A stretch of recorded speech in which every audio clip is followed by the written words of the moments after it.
I was walking home from school one chilly afternoon when I decided to take the trail through the woods. The path was covered in orange and yellow leaves, and the air smelled like pine trees and damp earth.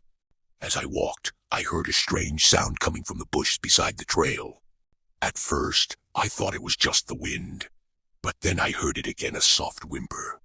I stopped and carefully looked through the branches. Curled up beneath a bush was a small fox.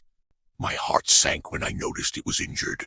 One of its front legs didn't look right, and it seemed too weak to stand. The fox looked at me with wide, frightened eyes. I wanted to help immediately, but I knew I had to be careful. Wild animals can be scared when they're hurt. I slowly backed away and called my mom. When she arrived, we contacted a wildlife rescue center. They told us not to touch the fox and said someone would come as soon as possible. While we waited, I stayed nearby.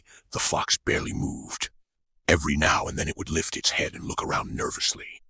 About half an hour later, a wildlife rehabilitator arrived. He carefully approached the fox and gently placed it in a carrier.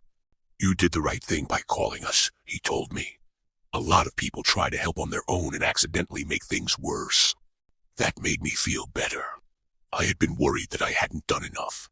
For the next few weeks, I couldn't stop thinking about the fox. I wondered if it was healing and whether it would ever be able to run again. Then one afternoon, I got a call from the rehabilitator. "The fox is fully recovered," he said. "We're releasing it tomorrow if you'd like to watch." The next day, I stood in a grassy clearing as he opened the carrier door. For a moment, nothing happened.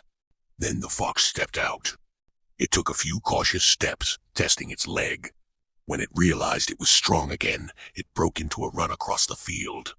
I couldn't stop smiling. The fox disappeared into the trees, free and healthy once more. As I watched it go, I felt proud not because I had saved it by myself, but because I had stopped, paid attention, and gotten help when it needed it most. Sometimes the smallest choice listening to a sound in the bush can make a big difference in someone else's life, even if that someone is a fox.